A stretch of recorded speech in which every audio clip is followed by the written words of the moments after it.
Well, the world has still gone nutty, buddy, even downright cruddy, buddy. We shall miss the past, buddy, but there's still Buddycast. No, don't be naughty, go meet a buddy here on Buddycast.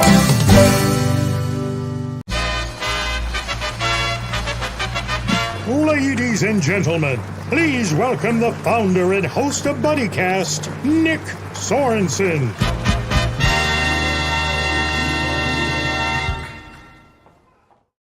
Welcome back, everybody. Woo! Another episode of everybody's favorite show, Buddycast. I'm your host, Nick Sorensen. Thank you for joining us on this wonderful Monday evening. If you got a case of the Monday blues, Buddycast is here to help because we got a special buddy. We have Patricia Patts, a.k.a. Peppermint Patty from Peanuts. Everyone loves Peanuts. If you don't love Peanuts, there's something. Go see a doctor, you know? Right? So, Patricia, welcome to Buddycast. It's an honor to have you. Thank you. It's such an honor to be here. Thank you for asking me. Of course. You know, I got to start out by asking, how did you become Peppermint Patty? So it's kind of a funny story. So they always used kids for the show. I grew up pretty much in Los Angeles. I started acting professionally at the age of 6.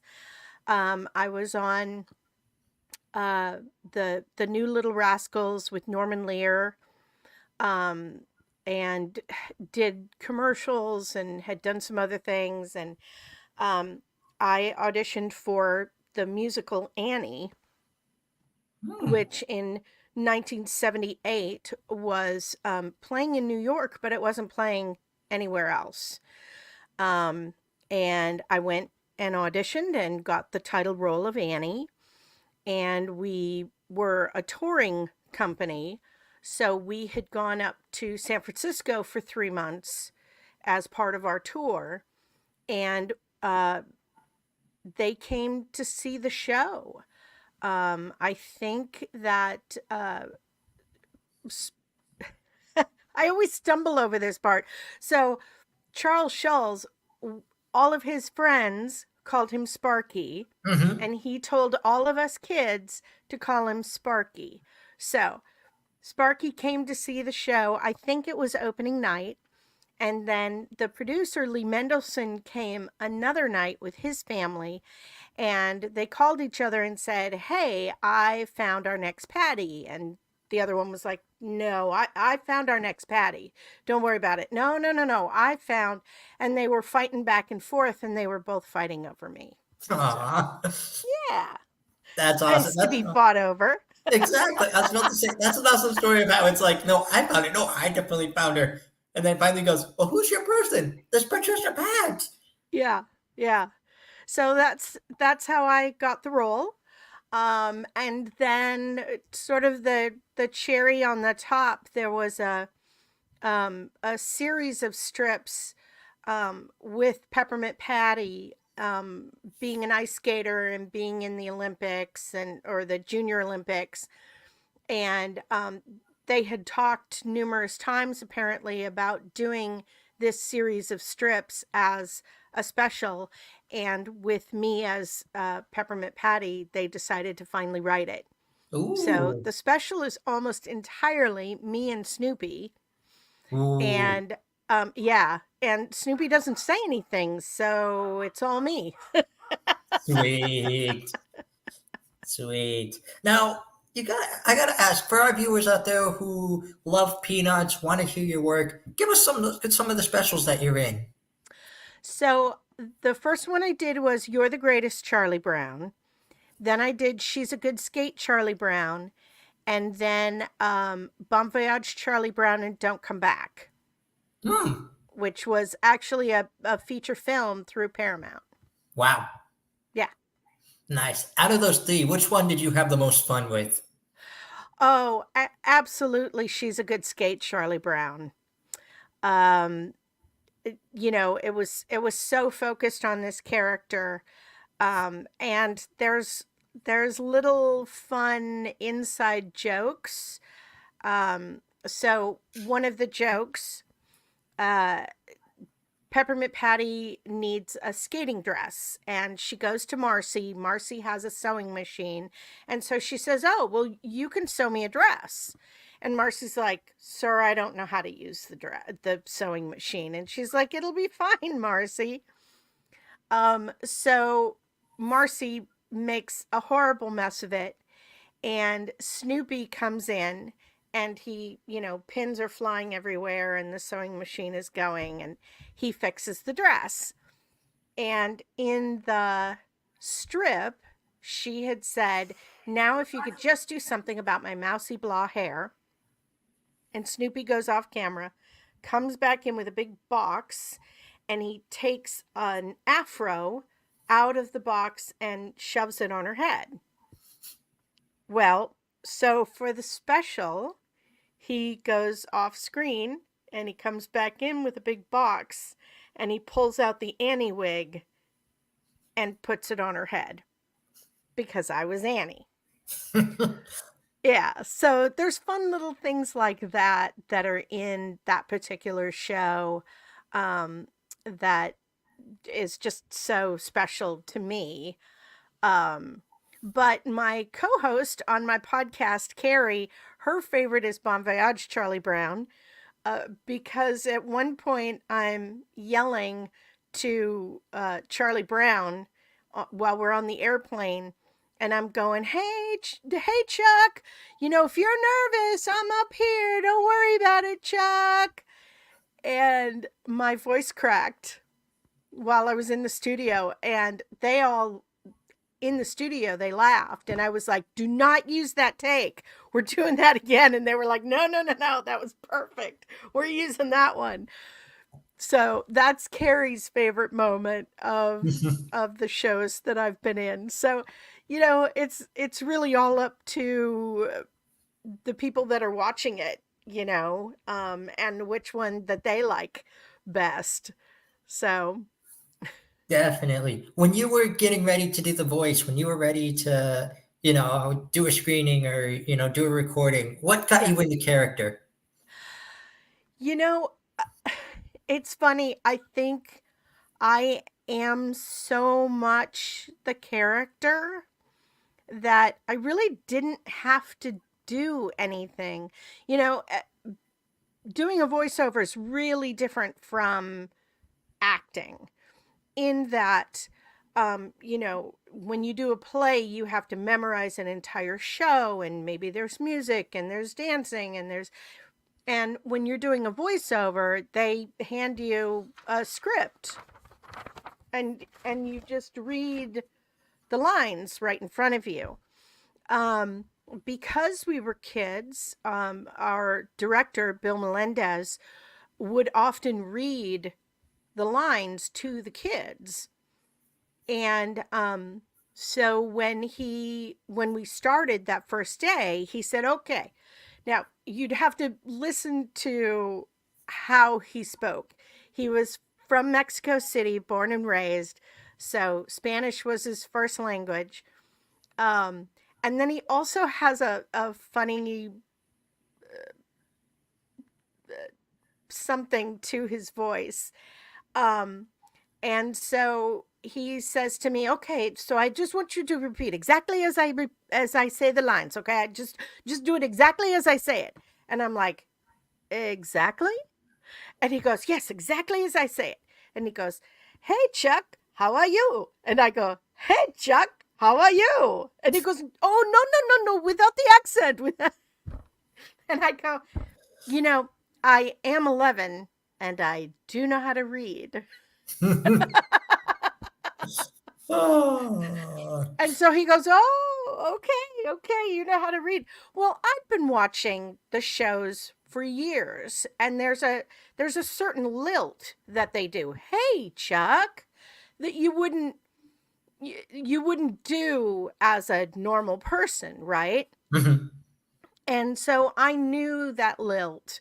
And so I was able to just, go in there and read it. And I'm so much the character um, I am kind of bossy, and although I like to say she's a leader, she's not bossy.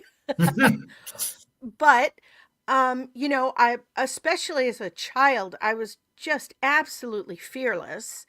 And that's one of her things, is that she's kind of fearless, and she's a leader, and she speaks up for herself, and so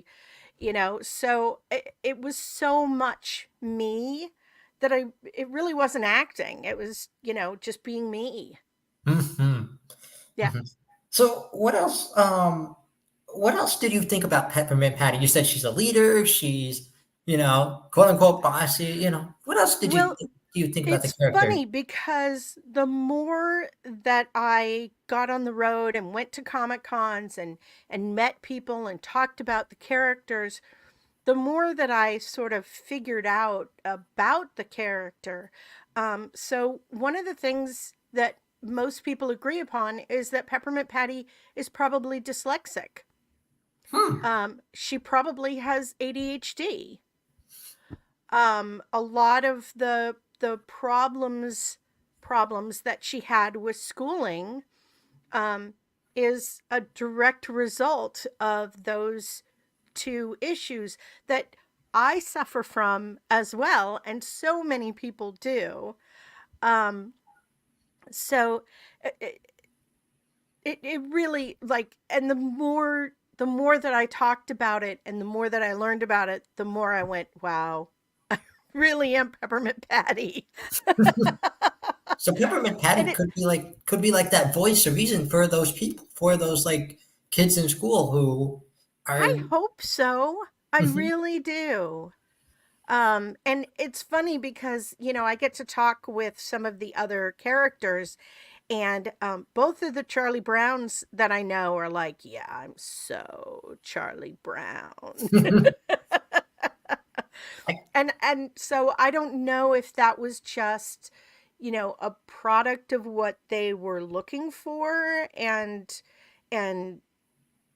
our personalities were already that that we became them, and then they became us. I don't know. I don't know. Mhm. But I do think it's interesting, and I think it's kind of fun Mhm. I because gotta ask I love this character, yeah, absolutely. Why wouldn't you? You were her. right? But like, uh, I don't know how I would feel if I was Lucy. Kind of like what you were saying. She's not bossy. Kind of like how Lucy's always saying, "I'm not crabby." No, Lucy was crabby. Exactly. Lucy was bossy, and she was mean, and in fact, one of the shows that I have on my podcast, the Peanut Gallery, is with Allison Arngrim, Hmm. who was Nellie Olson on Little House on the Prairie, and the subject was Lucy versus Nellie, who was the worst narcissist. And by the end of it, we all agreed that it was Lucy. Eesh. Well, in 50 years, she never let him kick the ball. Ever. Like, that's just terrible. And she kept conning him into it. I promise you this time, I will not move the ball. You promise. I swear. Scout's honor. Yada yada yada. Right? Right at the end. Right? So, Mhm. So I gotta ask, who are some of your co-stars that you still keep in touch with today? so I go out with Brad Keston, who Hmm. was a Charlie Brown. And Duncan Watson was another Charlie Brown. And there's a Lucy that I've gone out with. So it just kind of depends on the show. There's a number of people that still go out and do Comic Cons, although we're kind of, the four of us are kind of the main people right now. So yeah. Nice. Brad was on Yeah. the show. Huh? Brad was on the show. Was he? Oh, Yes. okay. He's Yep. great. He really was. I remember him Yeah. saying I remember him saying, like, as time went on, like, they kind of had a rule, like, if you're old enough to drive, you're old enough to not be in the studio, to not be a Peanut character anymore. That was kind of like your general rule.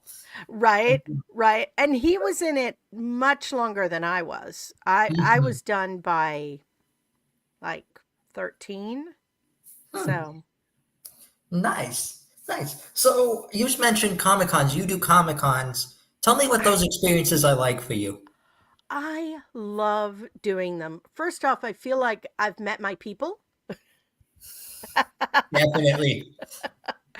Um, but I've just had some amazing experiences from, the kid who came because he had drawn a picture of Peppermint Patty and he wanted me to have it, to a young girl who came with her older sister, and the whole family had never been to a Comic-Con before, but she was a Peppermint Patty fan and they found out I was coming to the show. And so the whole family got into it. They cosplayed, they showed up, and this girl was so excited that she started crying when she got Uh, my autograph. Um, to adults who have come up and said, this character was so pivotal to my development as a person because it was the first time that I saw somebody that I related to in media, who didn't wear dresses, who loved sports, who didn't do great at school, and yet was still a leader and powerful. And I mean, literally, people have stood in front of me crying and shaking to get to meet me. And, I come home and my dogs could care less that I've ever done anything in my life. They just love me. And I have a daughter, and she could care less that I've ever done anything. Um, so to go out on the road to these shows and meet some of these people, it's just such an honor, and I feel so blessed to have been a part, just a tiny little part of this amazing adventure that the Peanuts is. This is the 75th year, hmm. and apparently there's all around the country, there are farms that have done corn mazes with Snoopy and the 75th anniversary. And I just feel absolutely honored to be a part of it. Wonderful. I gotta say, Snoopy is my guy. Snoopy is definitely my guy. He is like just the humor involved in him from the comic Yep. strips. Like I remember reading there was a comic strip where Peppermint Patty and Marcy are playing football in the rain against Charlie Brown and Snoopy. And Okay. Peppermint Patty's telling Marcy the game plan, like, hey, I think here's what you're gonna do. You're gonna run this play. I'm gonna hand you the ball. You're gonna run it off. You're gonna run past the weird kid with the big nose, and you're gonna go for the touchdown. Peppermint Patty, and then Marcy's like, how can I see anything? How can I see a game plan if my glasses keep fogging up? Charlie Brown's kind of leaning in, like, I think it's a trick play. What do you think? And then there's Snoopy in the final thing that says, anyone that tries to get past me gets whacked with the umbrella. He's the best character in the whole Mhm. thing. He is. He He is. definitely he's lovable. Like, you can't hate Snoopy. You can't. No. No, you can't. Um and I the joy that he feels, Mhm. the best 5 minutes of cinema ever is actually in Bon Voyage Charlie Brown and Don't Come Back, and it's Snoopy in a cafe in France, and he's knocking back root beers as the World War World War One II. flying ace, Yeah. and they're playing music from the 40s, and it's Boogie Woogie Bugle Boy, and um, uh, one of them is sad, and he's got the tears going, and then the next one is happy and he's dancing, and it's just like it's the funniest 5 minutes of cinema. It just is. Yeah. Definitely. So, yeah, now you're on Buddycast, but you have your own podcast as well. I do. I do. It's called The Peanuts Gallery, and we discuss the psychology of the Peanuts characters. Ooh. Charlie Brown has depression. Mm-hmm. Linus has insecurity problems. That's the Uh, security blanket. yeah, yeah. And, what I found over and over again is that people relate to these characters because of these issues. And what I love about what Sparky did is that he really normalized talking about your feelings, talking about depression, talking about your insecurities, learning how to deal with each other in those moments. You know, they had true friendships, Mm-hmm. and yes, they were little kids, but their interactions with each other were much more adult. And so I it's been so fun to talk to people about these issues, and how they related to them when they were younger, how they relate to them now, and sort of how to navigate around some of those things, because we all have times where we're depressed. I personally believe that you cannot get out of this life without being sad, without being depressed. I mean, divorce, losing a job, losing someone that you love. There's so many disappointments that can come up in life. And I really feel like we need to normalize those feelings for men and women. Mm-hmm. Although women tend to be a little bit more in touch with their feelings, we need to normalize it for men, because it is normal to be sad. It just Exactly. is. It's part of the human story. And if you're not ever sad, if you're not ever able to feel something, you're probably a psychopath. Or you're hiding something deep down, like like something like I know he had a mental illness, but like think of Robin Williams, someone who everyone thought was the happiest guy on the face of Yes. the earth, was the funniest guy ever, and then just like Yeah. that, like Yeah. you. And some of that was his realization of how sick he was, Hmm. and that he was just going to get worse, and he didn't want that to be his existence.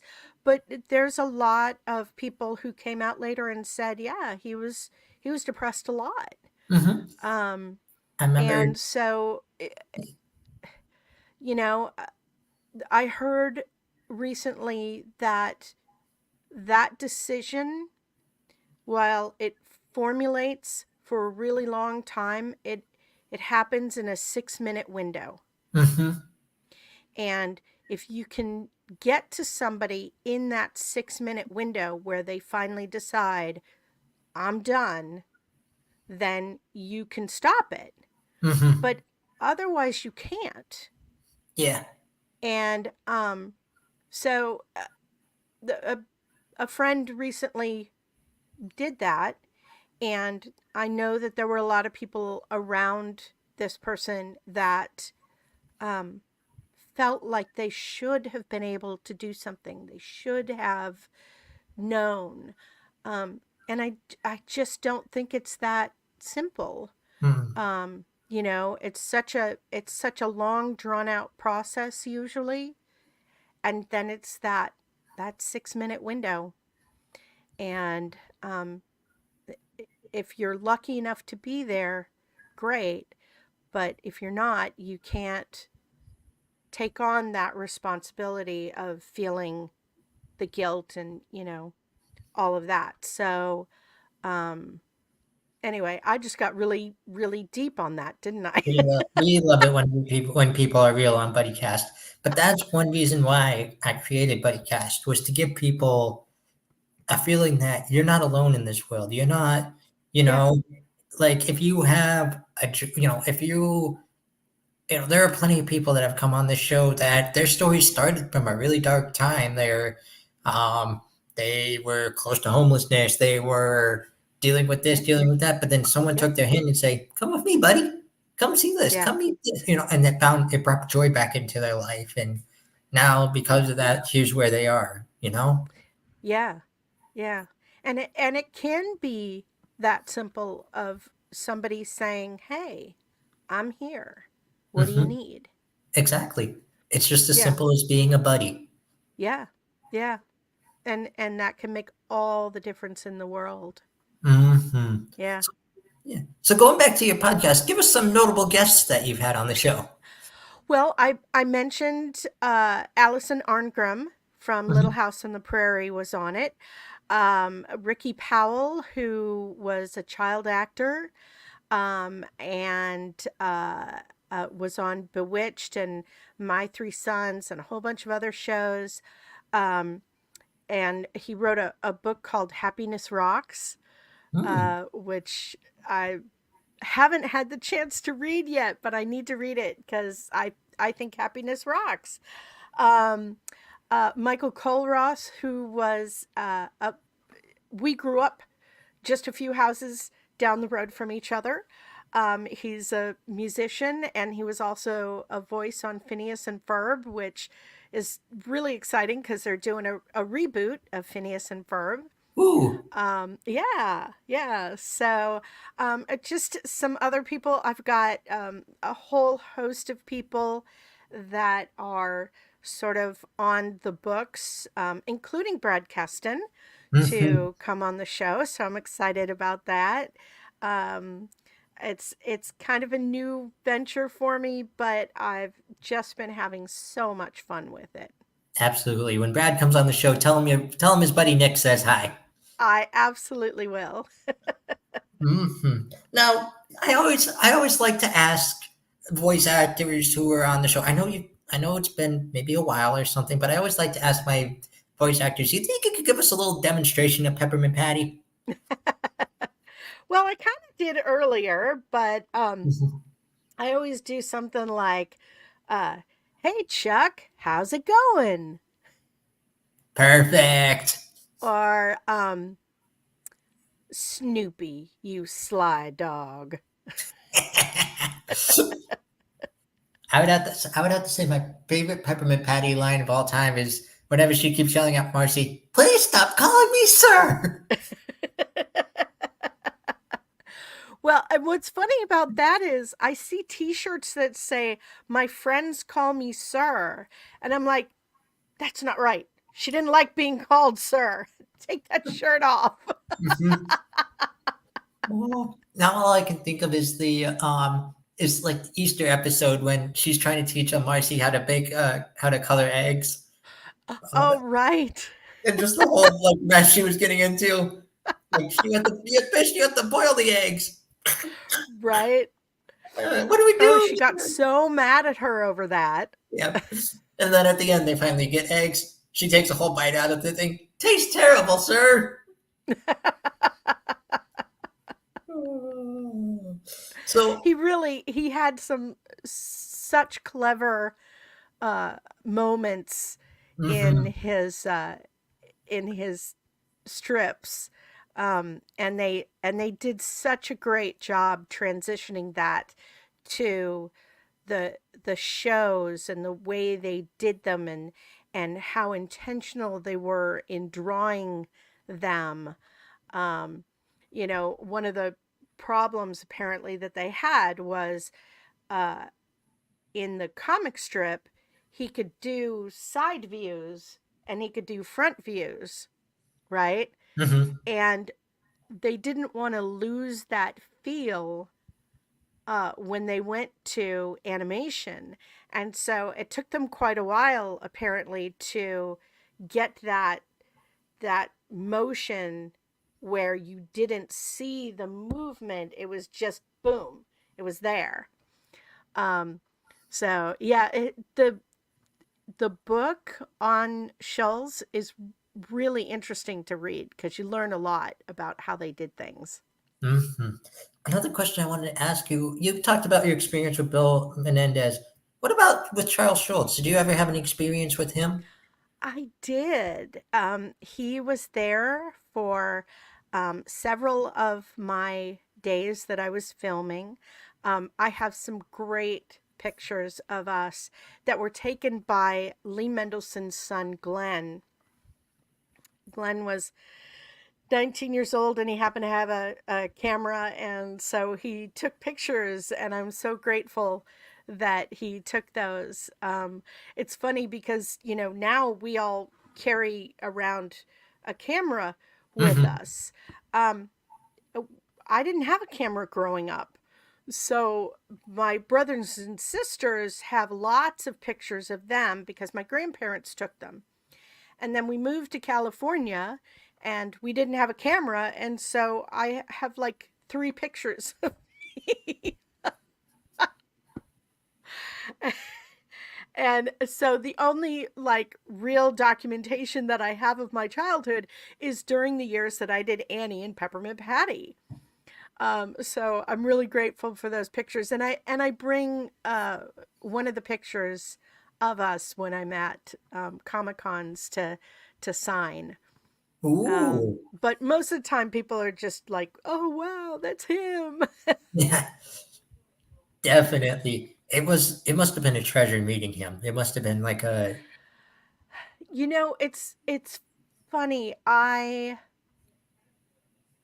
I remember him as being this really kind, gentle, quiet person, um, but he had a great sense of humor. Um, and while I watched the specials and I had even read the comic strip when I was younger, um, I didn't really grasp um, the importance of a lot of the people that I met.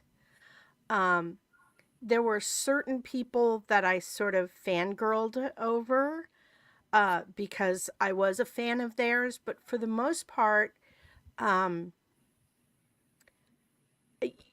I would get fanned over, and I just thought it was so odd because I was just a kid like any other kid, and I was just doing a job, and it was a cool job, but it was something that I'd been doing for years by that point, and so it didn't seem like that big a deal.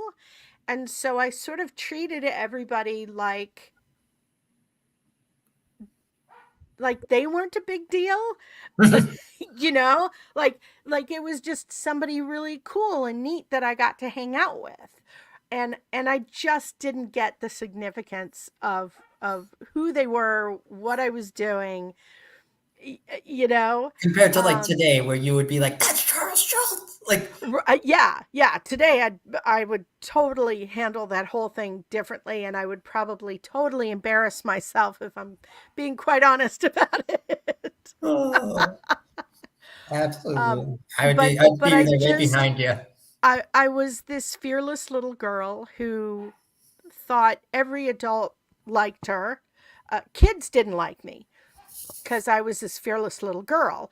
But adults, like always, they'd sit down and have conversations with me, and they were always really cool with me. And so I don't know. I didn't fangirl. So, Hmm. Perfect. I wanted to ask you about your experience. You mentioned it in the show. What was it like being Annie? um, again, by that point, I had done, I don't even know how many shows. Now, they weren't as big a show, they weren't on as big a stage, they weren't in front of as many people, but I had done dozens and dozens and dozens of shows by the time I got that. And so again, it was just sort of like, this is really cool, this is really fun, but it's just me doing what I do. Mm-hmm. Um, I just wasn't a person who got a big head about any of this stuff because it was what I did, it was what my family did, it was what all my friends did. Um, Other than the people at school, literally all my friends were singers, dancers, actors. My whole family was. So it just, my sister had done the year before, had done Annie Get Your Gun with Debbie Reynolds and Gavin MacLeod. Hmm. So again, it was just, oh, this is what we do. Some people play baseball, or you have a football family, and we were just a theater family. Hmm. Yeah, so it's sort of funny to look back on that and know that that was sort of my feeling on it all. Um, I didn't watch television at all. Um, Somebody sent me a picture of all of us with Greg Brady. And I remembered taking the picture with him. And I remember wondering who this guy was because I had no idea. And I got the picture in the mail and I was like, that was Greg Brady. When did I meet Greg? Oh yeah, he was that guy. I didn't know who he was. Oh. I played we would play these softball games for charity Mm-hmm. um with Ron Howard and Henry Winkler. Um I met Robin Williams. He Mm. sang Tomorrow for me, dressed as Mork from Ork. Um so it was really, in retrospect, it was a really strange childhood to have, but it was just normal to me. Mm-hmm. Hey, if that's what works, you know? Right?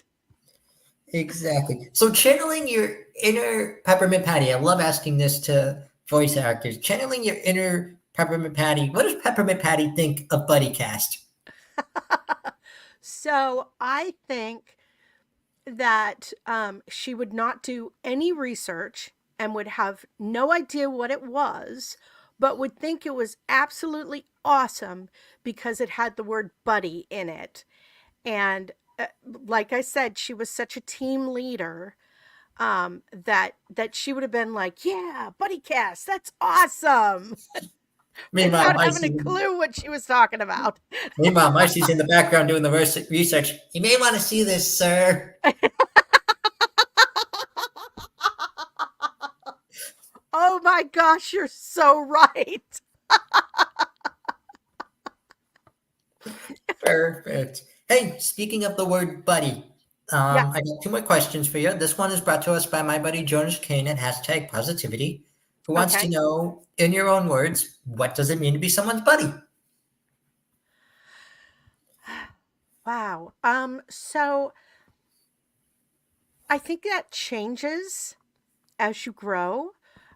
When you're a kid, I think it's uh, hanging out with them, um, sticking up for them if someone's mean to them.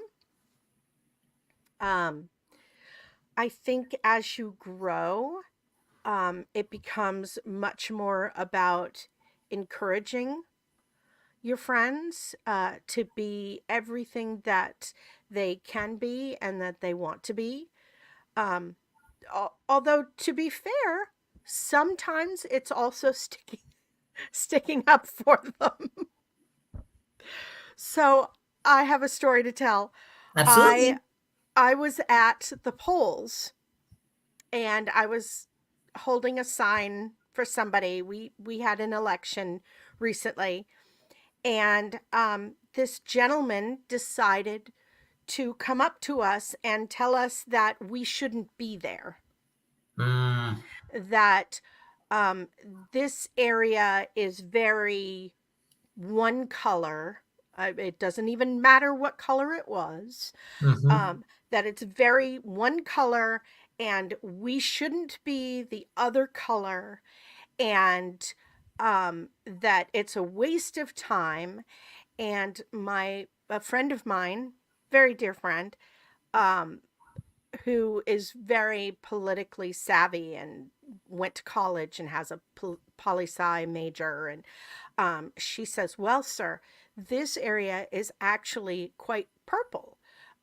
It's 4851, and aside from that, we absolutely have the right to be here and to promote whichever side that we want to. And he went to telling her that she was fat and that she was going to die in the next 10 years because she had no discipline. And I was in the middle of a parking lot yelling to this grown man, "You're mean! You're just mean!"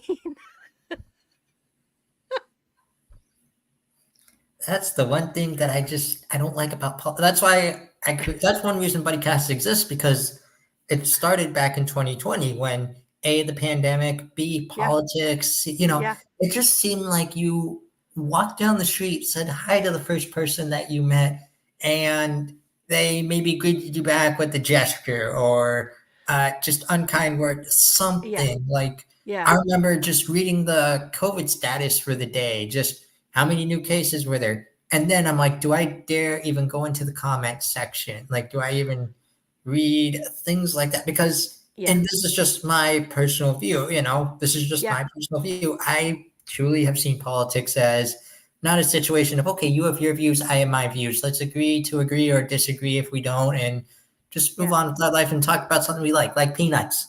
You know, yeah. it's I'm right, you're wrong. Not only you're wrong, you're stupid because you're wrong, and I'm gonna argue with you so you feel like, you know what I mean? Like Yes, yes, that's I why I do. that's why I made it a rule.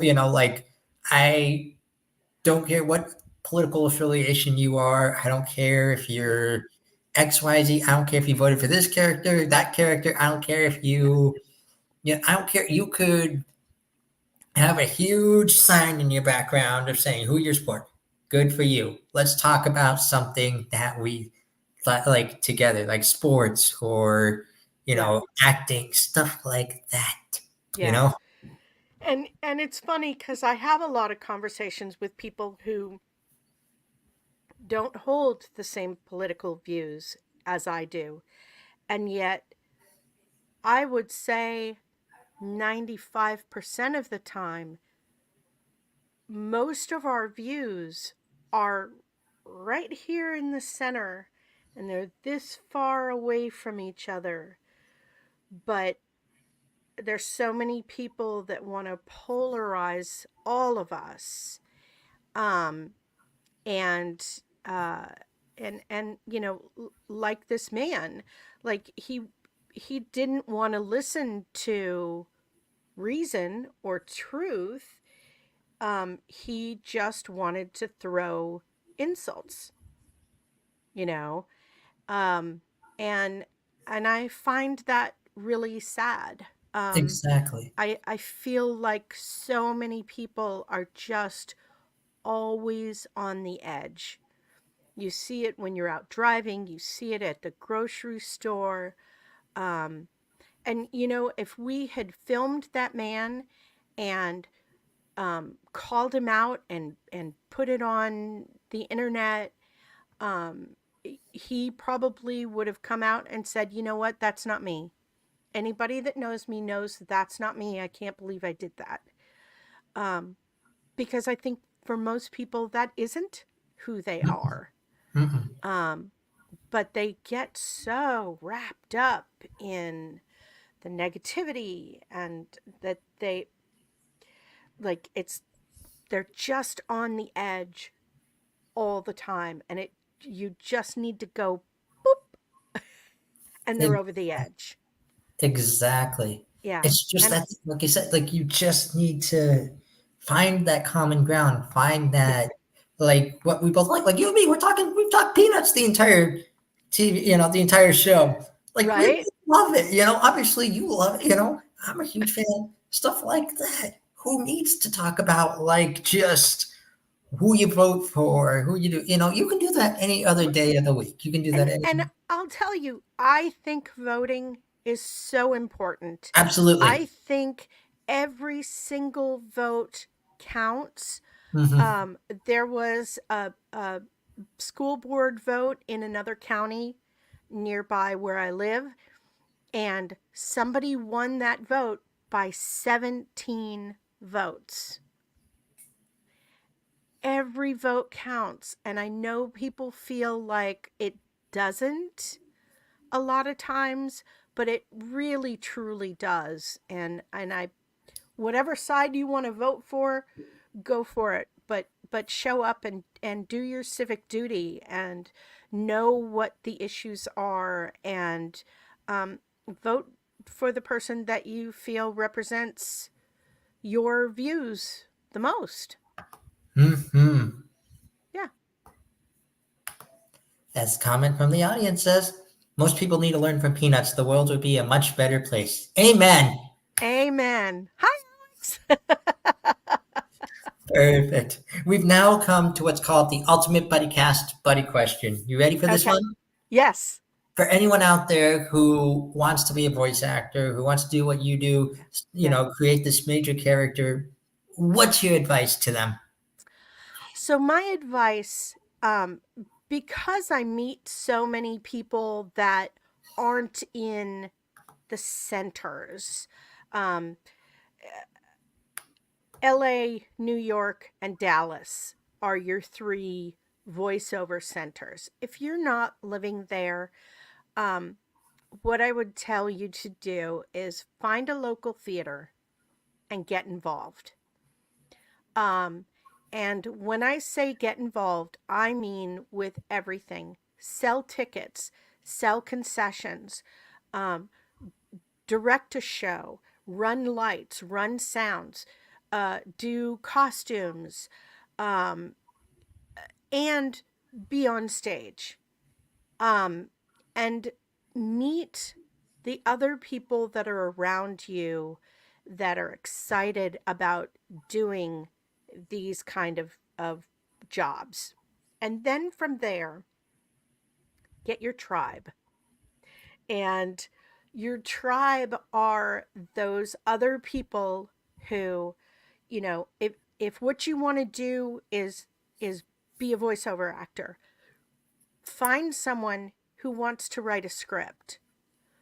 Um, find your animators in your school, in your college, in your area that love this the way that you do.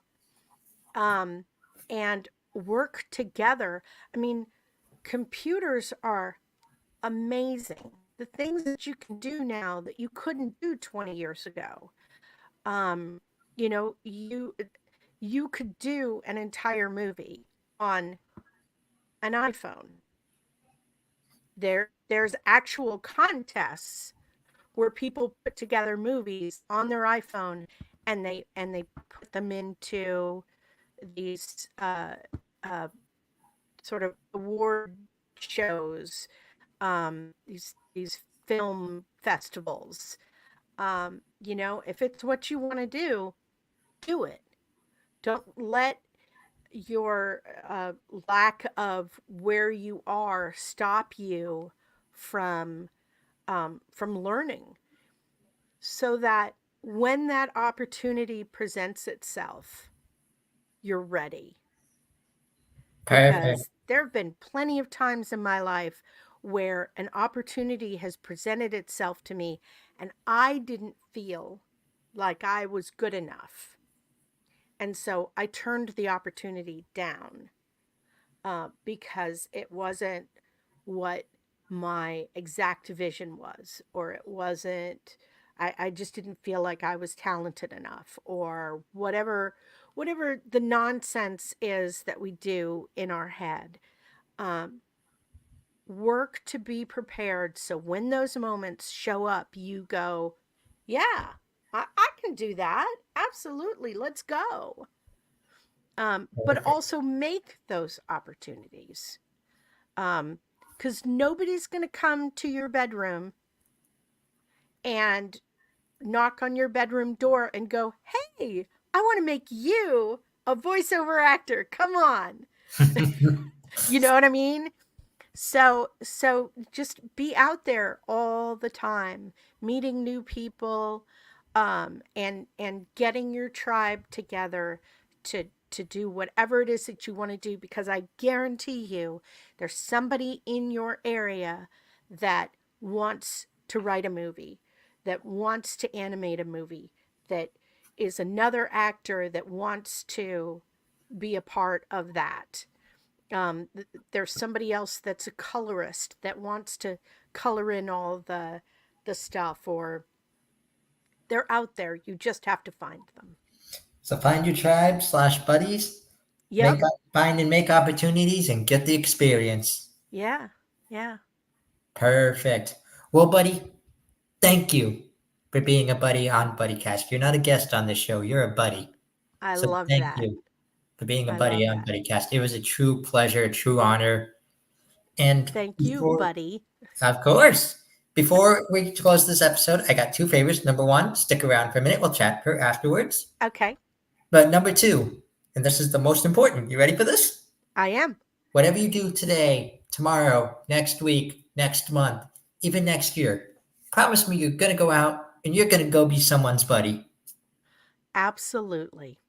Perfect. For my buddies out there, this is my new buddy, Patricia Patts. Please check out an episode of Peanuts. If you're having a bad day, Peanuts will solve it. Absolutely. I'm your host, Nick Sorensen. Thank you for joining us on another episode of everybody's favorite show. Well, the days are going fast, buddy, we've got to make them last, buddy, before they've all gone past, buddy, tune in to Buddycast. But don't be nutty, go make it, buddy, here on Buddycast.